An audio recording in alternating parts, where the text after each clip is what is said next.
Capítulo 6.7 Marie Callaghan 2. A mulher de trilhões de dólares. Marie Callaghan 2 pode ter apenas 1,55 m de altura, mas faz uma enorme sombra como diretora executiva de um dos maiores grupos de gestão de ativos do mundo, no maior banco dos Estados Unidos. A revista Forbes a chamou de raro cometa feminino no firmamento majoritariamente masculino de Wall Street e a classificou entre as 100 mulheres mais poderosas do mundo. Desde 2009, quando assumiu o comando do JP Morgan Asset Management Division, a instituição cresceu mais de $500 bilhão, com T maiúsculo, um aumento superior a 30%. Hoje, Herdous supervisiona a administração de 2,5 trilhões investidos por fundações, bancos centrais, fundos de pensão e alguns dos indivíduos mais ricos do mundo. Frequentemente é apontada pela mídia como uma das prováveis sucessoras do diretor executivo do JP Morgan Chase, Jamie Dimon. Enquanto a maioria das vozes neste livro defende a gestão passiva do dinheiro, de baixo custo, como aquela que traz os melhores resultados para os investidores individuais ao longo do tempo, Herdous sustenta que os fundos ativamente gerenciados pelas melhores mentes do setor valem as taxas que cobram. Ela diz que isso é comprovado pela lealdade de seus clientes satisfeitos, assim como por novos negócios, que continuam atraindo pessoas. A gestão de dinheiro está no sangue de Herdous. Ela foi a primogênita e a única menina em uma grande família católica irlandesa de Winnetka, Illinois. Seu pai, Patrick Callaghan, era um banqueiro de investimentos, sócio de Lazard Freires, em Chicago. Marie se destacou em matemática na escola secundária, ao mesmo tempo em que também conquistava medalhas em competições equestres, e se tornou o único mestre de matemática do sexo feminino em sua turma na Universidade de Georgetown. Conheceu seu marido, Philip Herdous, quando ambos estavam cursando o MBA na Harvard Business School. Como executiva de serviços financeiros, Herdous quebrou o paradigma em mais de um aspecto. Em um negócio famoso pelo gerenciamento agressivo, os colegas descrevem seu estilo com palavras como leal, orientado para a equipe e cuidadoso. Em sua ascensão dentro do JP Morgan, ela ficou conhecida por ter viajado o país inteiro para se encontrar com clientes que precisavam de um auxílio extra na gestão de seus ativos. Agora, aos 47 anos, e representando o mais alto nível executivo em uma empresa com 260 mil funcionários, ela é saudada tanto pela liderança extraordinária quanto pelo brilhantismo financeiro. O nosso encontro ocorreu na sede mundial do JP Morgan, no clássico Neon Carbide Building, com vista para Park Avenue e os arranha-céus de Manhattan. Enquanto eu subia de elevador até a sala de conferências, o diretor de comunicação do JP Morgan Asset Management, Darin Oduyoe, me contou uma história que me tocou profundamente e ilustrou um tipo de pessoa que eu estava prestes a conhecer. Oduyoe sempre quis ser locutor, mas assumiu um emprego na divisão de fundos mútuos do JP Morgan antes de se transferir para o setor de relações públicas. Quando Herdous pediu que ele organizasse uma reunião virtual todas as manhãs com os funcionários do setor de gestão patrimonial em todo o mundo, ele ficou desconcertado. Eu não entendo muito de investimentos, ele respondeu. Bem, você me disse que sempre quis estar no ramo das transmissões, ela disse. Agora você vai passar a ser produtor de um programa de entrevistas. Ela acreditou mais em mim do que eu mesmo, Darin me contou. Independentemente de suas atribuições na empresa, Herdous se esforça para conhecer cada um dos seus funcionários. Mas, periodicamente, ainda encontra tempo para almoçar com suas 3 filhas e pegá-las na escola quase todos os dias. É assim que ela funciona, e isso faz dela a líder extraordinária e humana, que é. Você lidera um dos maiores grupos de gestão do mundo. Fale um pouco sobre sua jornada, os desafios que enfrentou e os princípios que a norteiam. Não acredito que se possa traçar um caminho na vida para chegar exatamente aonde se quer. Muita coisa acontece por acidente ou circunstancialmente. Lembro de quando ganhei minhas primeiras ações, O Neon Carbide foi um presente de aniversário da minha avó. Acho que eu tinha 7 ou 8 anos, velho o suficiente para lembrar e jovem o suficiente para não saber o que fazer com aquilo. A primeira coisa que ela me disse foi: não venda. Não tenho certeza se eu concordo com essa afirmação agora, mas ela disse: esse é o valor da composição. Se você mantiver isso, com sorte esse montante vai crescer ao longo do tempo, e você vai ter algo muito maior. Isso incutiu em mim, muito precocemente, a importância de poupar, e começou a me fazer pensar na gestão do dinheiro. Eu já sabia que tinha habilidade para números, portanto o conceito de poupança versus gastos era muito poderoso para mim. O fato de meu pai trabalhar nessa indústria contribuiu, e eu passei muitos fins de semana com ele no trabalho, brincando de escritório. Eu me sentava à mesa dele e fazia meus irmãos se sentarem à mesa do seu assistente. Nós nos divertimos muito na infância, e acho que isso me mostrou quanto os serviços financeiros poderiam ser interessantes e empolgantes, e que eu não deveria temê-los. Isso foi muito útil, desde o início da minha vida. Você trabalha em um negócio dominado por homens. Quais foram alguns dos maiores desafios que você enfrentou ao longo do caminho? A gestão de dinheiro é uma indústria em que os resultados falam por si. É um ciclo virtuoso. Se você consegue um bom desempenho para os seus clientes, eles vão investir mais dinheiro com você, e o dinheiro deles vai render dinheiro. Novamente, a ideia de composição que eu aprendi com minha avó. Assim, por causa do foco no desempenho, a gestão de dinheiro é um negócio que promove a igualdade. Se apresentar um bom desempenho, você será bem-sucedido.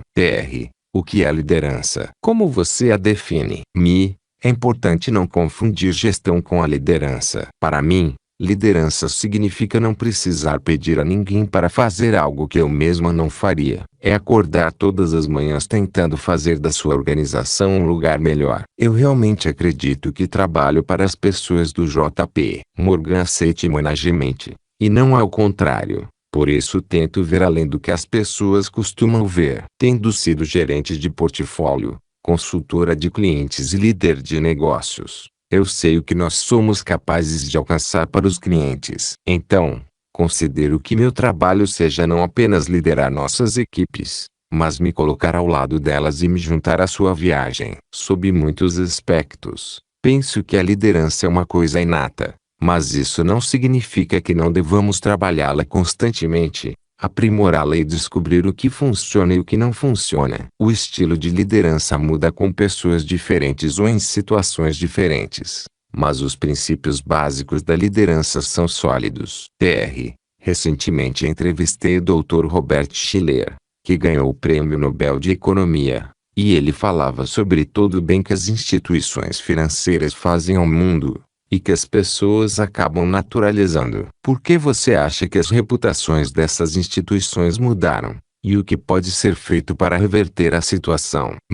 Após a crise financeira, é fácil entender por que algumas pessoas perderam a confiança na indústria. Analisando retrospectivamente, havia algumas coisas que precisavam mudar, produtos que eram muito complexos ou confusos. Mas, em geral, a indústria de serviços financeiros contribui bastante para o mundo. Oferecemos empresas com potencial de crescimento, o que, em última análise, alimenta o nível de emprego. Ajudamos os indivíduos a economizar e a investir seu suado dinheiro, de modo que possam fazer coisas como comprar uma casa, pagar a faculdade ou se aposentar com mais conforto. Apoiamos as comunidades locais tanto financeiramente quanto por meio do capital intelectual e físico dos nossos profissionais. Estou incrivelmente orgulhosa de fazer parte da indústria, e ainda mais orgulhosa de fazer parte do JP Morgan. Temos 260 mil pessoas que trabalham duro para os clientes todos os dias,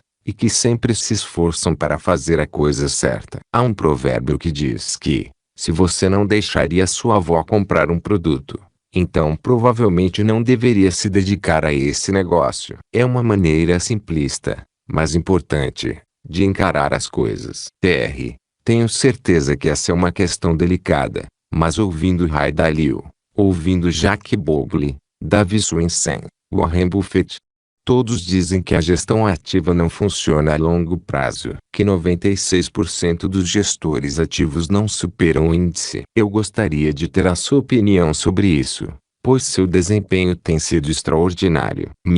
Um dos maiores desafios do investimento bem-sucedido é que não existe uma abordagem única. Mas se você analisar os gestores de portfólio mais bem-sucedidos do mundo, verá que muitos deles gerenciam ativamente o dinheiro, comprando e vendendo empresas sobre as quais acham que adquiriram alguma percepção. Eles comprovaram, por meio dos seus históricos, que a gestão ativa, valendo-se dos efeitos da composição em períodos prolongados de tempo, faz uma diferença muito grande em seu portfólio. O que um gestor ativo pode fazer é analisar duas empresas aparentemente semelhantes e emitir um julgamento, com base em pesquisas extensas, sobre qual é o melhor investimento de longo prazo. No JP Morgan Asset Management, nós nos cercamos de gerentes que fizeram isso com êxito por um longo tempo, e, por esse motivo, temos 2,5 trilhões de dólares em ativos pertencentes a pessoas que nos procuraram para ajudá-las a gerenciar seus recursos.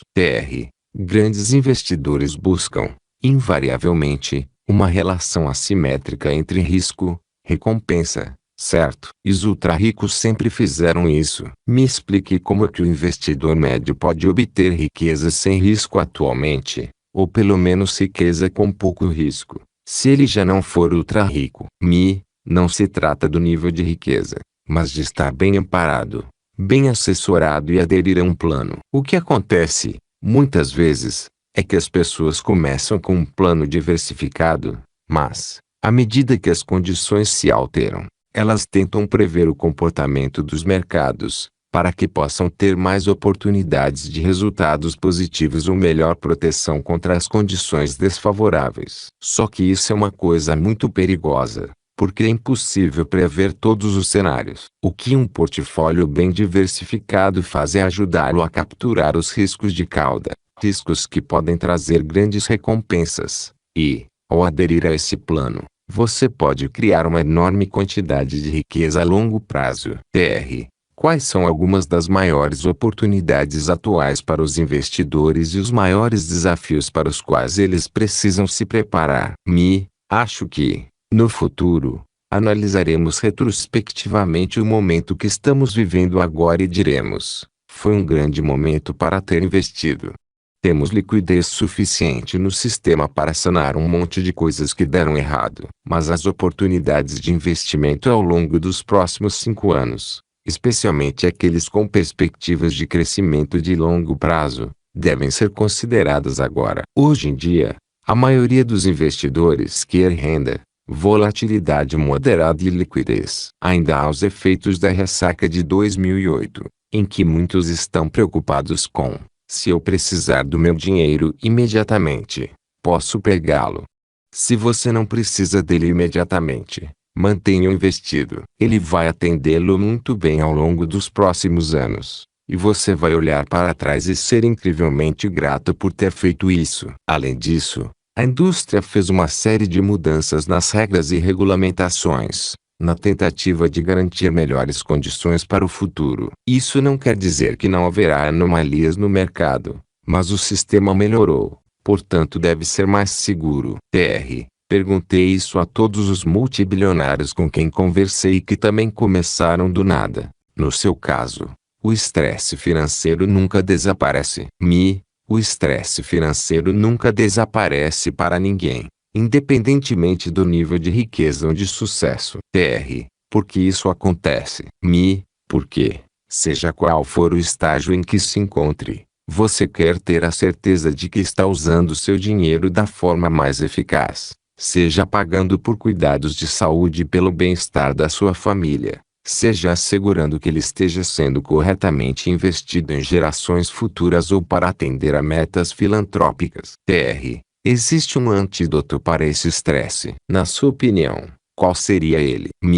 Para mim, tudo tem a ver com colocar as coisas em perspectiva e se concentrar nos aspectos que você pode controlar. assegurando que está fazendo o possível todos os dias e dando o melhor de si. Você nunca vai estar desequilibrado se cuidar de si mesmo como pessoa, cuidando do seu trabalho como profissional, cuidando da sua família, cuidando dos seus amigos, sua mente, seu corpo. Não há nenhum problema em deixar as coisas saírem do controle de vez em quando, mas elas não podem ficar fora de controle.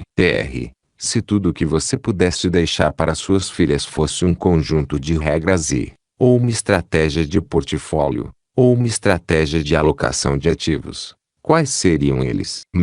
Investir a longo prazo e só retirar o dinheiro quando você realmente precisar dele. A montagem do portfólio específico será diferente para pessoas diferentes. Eu, por exemplo, tenho 3 filhas de idades diferentes. Seus conjuntos de habilidades são diferentes e vão mudar ao longo do tempo. Uma delas pode gastar mais dinheiro do que a outra. Uma pode ser mais frugal. Uma pode querer trabalhar em um ambiente onde possa ganhar muito dinheiro. Outra pode ser mais filantrópica por natureza. Uma pode se casar, a outra não. Uma pode ter filhos, a outra não. Assim, elas vão ter condicionantes diferentes. Cada um dos arranjos vai mudar ao longo do tempo, razão pela qual, mesmo que eu tivesse começado essa elaboração no exato dia em que elas nasceram e definisse uma alocação de ativos, ela teria de ser alterada. Qual a idade das suas meninas? 11, 10 e 7 anos. Elas são muito divertidas. Pelo que eu li, você acredita na integração trabalho-vida. Fale um pouco sobre isso. Tenho a grande sorte de trabalhar em uma empresa que apoia inteiramente as estruturas familiares e dá às pessoas muita flexibilidade para fazer o que funcione melhor para elas. Isso pode significar sair um pouco mais cedo do trabalho para assistir ao jogo de futebol do seu filho, mas reconectar-se mais tarde naquela noite para terminar um projeto, ou levar as crianças para o escritório nos fins de semana, como meu pai costumava fazer comigo. O fato é que você tem a opção de fazer o que for melhor para você e a sua família. Como você fazia no escritório do seu pai. E elas ficam sentadas do outro lado da sua mesa, se preparando para o futuro. Exatamente. A minha vida profissional e a familiar são uma coisa só, e eu estou sempre determinada a tirar o máximo proveito de ambas.